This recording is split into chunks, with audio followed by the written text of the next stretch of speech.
മരണപ്പെട്ട Kannur dental college വിദ്യാർത്ഥി Nitin രാജിന്റെ നീതിക്കായി CSDS സംസ്ഥാന വ്യാപകമായി നടത്തുന്ന സായാഹ്ന ധർണയുടെ ഭാഗമായി കട്ടപ്പന CSDS മണ്ഡലം കമ്മിറ്റിയുടെ നേതൃത്വത്തിൽ അംബേദ്കർ അയ്യങ്കാളി സ്മൃതി മണ്ഡപത്തിന് മുൻപിൽ പ്രതിഷേധ ധർണ സംഘടിപ്പിച്ചു.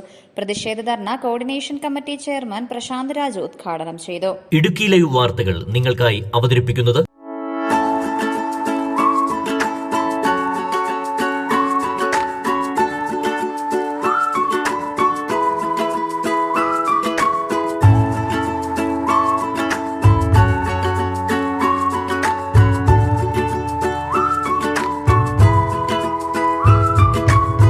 നിതിൻ രാജിന്റെ മരണം മൂലം രാജ്യത്ത് 115 വിദ്യാർത്ഥികൾ 2002 മുതൽ 2024 വരെ ജാതി അധിക്ഷേപത്തിന്റെ പേരിലും നിറത്തിന്റെ പേരിലും മാനസിക സമ്മർദ്ദം മൂലം ആത്മഹത്യ ചെയ്തിട്ടുണ്ടെന്ന് ഞെട്ടിപ്പിക്കുന്ന കണക്ക് പൊതുസമൂഹം ചർച്ച ചെയ്യണമെന്നും ഇത്തരം സംഭവങ്ങൾ ഇനി ആവർത്തിക്കാതിരിക്കാൻ പോലീസ് ശക്തമായ നിലപാട് സ്വീകരിക്കണമെന്നും ആവശ്യപ്പെട്ടുകൊണ്ട് ഈ മാസം 28-ാം തീയതി ആക്ഷൻ കൌൺസിൽ ആഹ്വാനം ചെയ്ത ഹർത്താൽ ജനാധിപത്യ സമൂഹം ഏറ്റെടുക്കണമെന്നും പ്രശാന്ത് രാജു പറഞ്ഞു.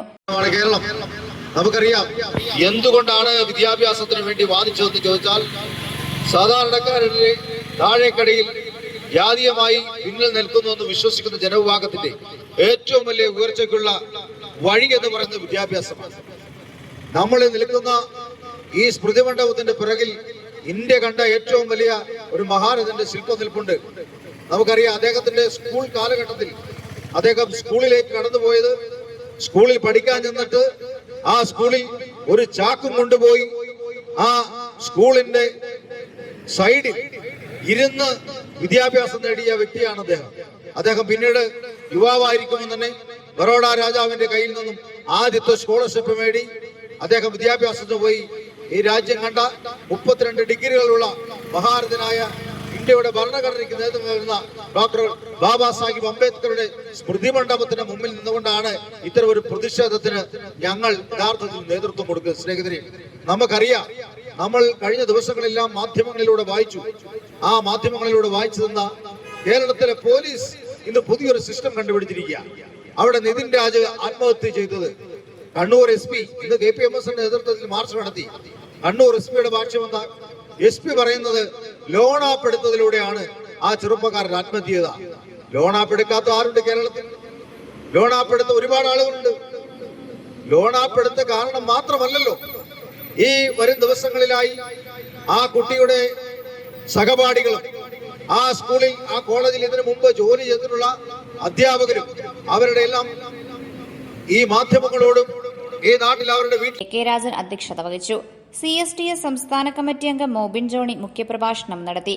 താലൂക്ക് പ്രസിഡന്റ് ബിജു പോത്താനി, KSS ജില്ലാ സെക്രട്ടറി രാജൻ KR, AKCHMS വനിതാ വിഭാഗം സംസ്ഥാന വൈസ് പ്രസിഡന്റ് തങ്കമ്മ രാജൻ, ശ്രീലാൽ കോഴിമല തുടങ്ങിയവർ സംസാരിച്ചു. Idukki live news Kattappana. Idukki live വാർത്തകൾ നിങ്ങൾക്കായി അവതരിപ്പിച്ചത്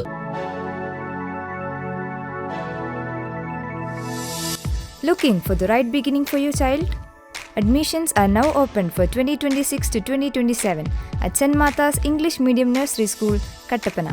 Managed by St. Martha's Sisters, our school offers a caring and secure environment where children learn with confidence and joy.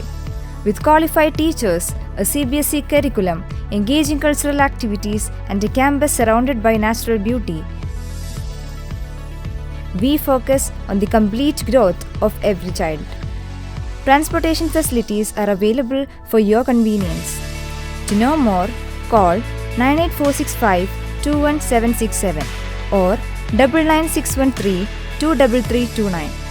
St. Martha's English Medium Nursery School, Kattapana, where little learners grow with love.